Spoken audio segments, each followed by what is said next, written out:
Jakarta waktu itu menyampaikan bahwa ketika beliau bertanya kepada saya, kamu udah berapa karya tulis yang kamu torehkan? Saya bilang baru 4. Lalu dia bertanya, usia kamu berapa? Saya bilang saya 30. Waktu itu ya, kalau sekarang kan saya 29. Berkurang. Lalu beliau bilang, berarti kalau gitu kamu utang 26 karya buku. Kenapa Ustaz? Karena sejatinya sepanjang kehidupan kita harus menginspirasi banyak orang di setiap tahunnya. Maka saya langsung teringat Kiai Haji Aceh Zakaria sangat banyak tulisan karya bukunya. Dan sebagai anak muda merasa malu, padahal kita banyak waktunya, banyak kemudian kesempatannya, tenaganya masih kuat, kita masih bisa melakukan apapun. Nah, ini yang kemudian saya suka ingat-ingat kembali, bahwa anak muda harus kaya akan karya, bukan kaya sekedar oleh luka dan air mata dari perjalanan cinta meledak. Anak muda hadir? Kenapa yang jawabnya bapak-bapak? Karena kita masih muda, artinya kita bisa melakukan sesuatu yang banyak hal di dunia ini. Kita bisa melakukan pengalaman yang banyak banget. Tapi ternyata anak muda terjebak dengan segala sesuatu yang berkembang di dunianya, baik itu oleh sosial medianya, gamenya, Mobile Legend-nya. Saya nggak terlalu tahu Mobile Legend karena kan saya sibuk ngapalin Quran dan hadis. Jadi maaf, saya nggak tahu itu ada XP liner, ada mid liner, ada gold liner, ada jungler, ada Mathilda lagi OP ya kemarin juga. Zilong udah naik juga, Saber juga udah mulai mengganggu di Saber Roam dan segala macam. Yang perempuannya terganggu oleh drakornya, nggak boleh. Itu apalagi kalau drakor Pak, saya nggak ada waktu juga untuk nonton drakor ya. Karena kemarin juga ada King of Land juga ya, dari Yuna SNSD, kemudian Queen of Tears juga ya. Dan juga ada Hongto Caca 16 episode itu Kim Sen Ho sama si Min Ah itu. Tapi saya nggak terlalu ngikutin juga. Kita banyak terganggu, padahal waktu kita sama 24 jam dalam satu hari. Artinya secara 1 minggu kita punya 168 jam. The difference is, kita itu perbedaannya adalah dari how to manage-nya. Bagaimana nge-manage waktunya. Saya di atas panggung pun ada waktunya, just for 5 minutes. Saya cuma punya waktu 5 minutes. But how to inspirate, gak bisa ngasih inspirasi kepada anak muda untuk kemudian dia upscale, dia bisa to the next level. Dan yang ini yang dibutuhkan adalah akselerasi dalam kehidupan. Bisa jadi kita akan temukan anak muda di luar sana senang pacaran, senang main game, senang melakukan apapun. Tapi di titik kita harus sadari bahwa terkadang banyak kemudian teman-teman kita yang gak peduli sama masa depan kita. Maka berkumpullah dengan orang-orang yang benar-benar mau mengupgrade dirinya. Dimulai dari mana? The power of mindset-nya. Kalau udah kita bilang gak bisa, gak akan pernah bisa. Kalau suatu saat kita bilang saya gak mampu, maka gak akan pernah mampu. Ada satu penelitian di Yale University di Amerika. 15 ibu rumah tangga disatukan diberikan penjelasan oleh dokter yang ilmiah. Ketika itu diberikan bahwa kalau nyapu itu sama dengan membakar sekian kalori. Kalau ibu ngepel itu sama dengan membakar sekian kalori. Kalau misalkan ibu nyuci lalu kemudian ngejemur itu sama dengan membakar sekian kalori.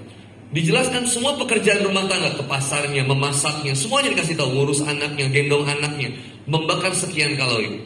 15 ibu rumah tangga yang lain itu nggak diinformasikan bahwa kegiatan-kegiatan hariannya itu sama dengan membakar sekian kalori. Walhasil dalam 1 bulan itu terjadi perubahan yang luar biasa. Salah satunya di 15 ibu rumah tangga yang mendapatkan informasi bahwa kegiatan dia setiap harinya itu sama dengan membakar sekian kalori dalam tubuhnya. Sehingga ternyata sebulan kemudian 15 orang yang terinformasikan ini mengalami perubahan yang luar biasa. Salah satunya adalah penurunan berat badan.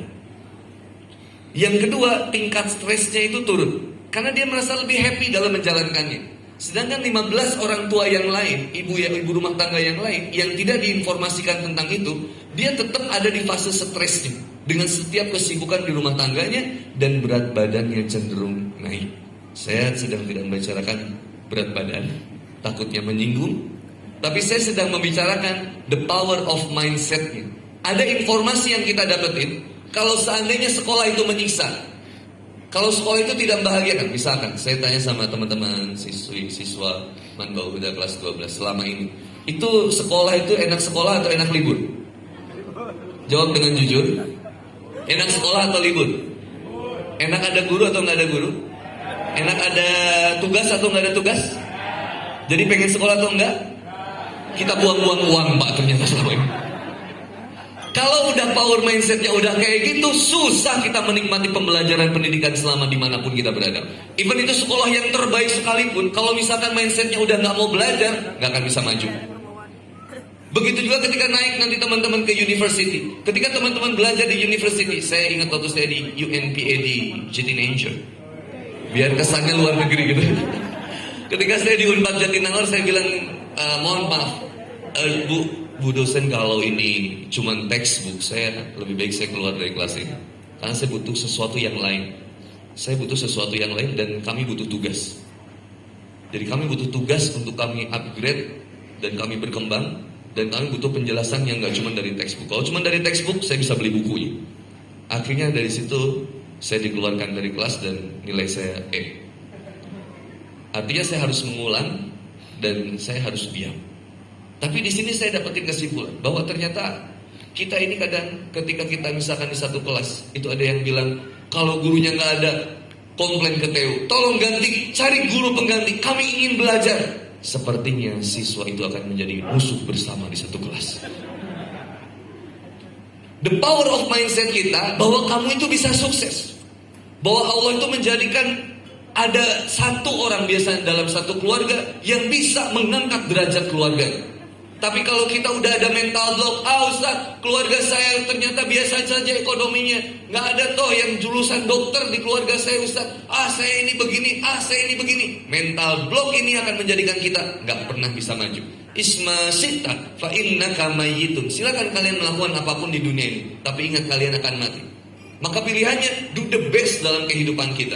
Ada orang tua yang harus dibanggakan, ada masa depan yang harus bisa diperjuangkan. Kenapa kamu jadi sakit hati, hancur, terpuruk, jatuh? Hanya gara satu orang yang pernah mengkhianati cinta kamu.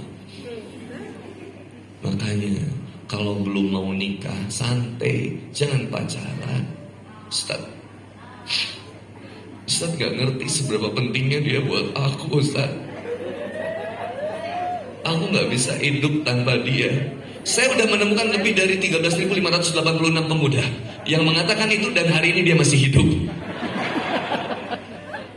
Satu, the power of mindset. Yang kedua, wa ahbib masyita fa innaka mufariqatun. Silakan kalian mencintai siapapun, pada akhirnya kalian akan berpisah juga. Perpisahan adalah sebuah kepastian, ditinggalkan atau meninggalkan adalah sebuah jawabannya.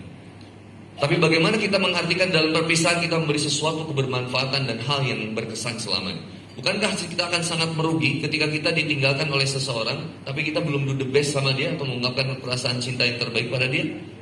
Maka pilihannya adalah, joleren jadi wong apik. Jangan pernah berhenti menjadi orang yang baik bagi setiap anak muda. Dan fokuskan cinta kita. Maka ada kalam yang luar biasa dari Ibnu Athaillah dalam kalimatnya. Ketika mengatakan bahwa sesungguhnya setiap manusia ketika mencintai sesuatu selain daripadanya, maka sejatinya dia akan menjadi budak dari apa yang dia cintainya. Tapi kemudian disampaikan bahwa Allah Subhanahu wa Ta'ala tidak menyukai seorang hamba ketika dia mencintai sesuatu selain daripada Allah. Cintailah Allah, tempatkan cintamu yang terbaik di jalan Allah.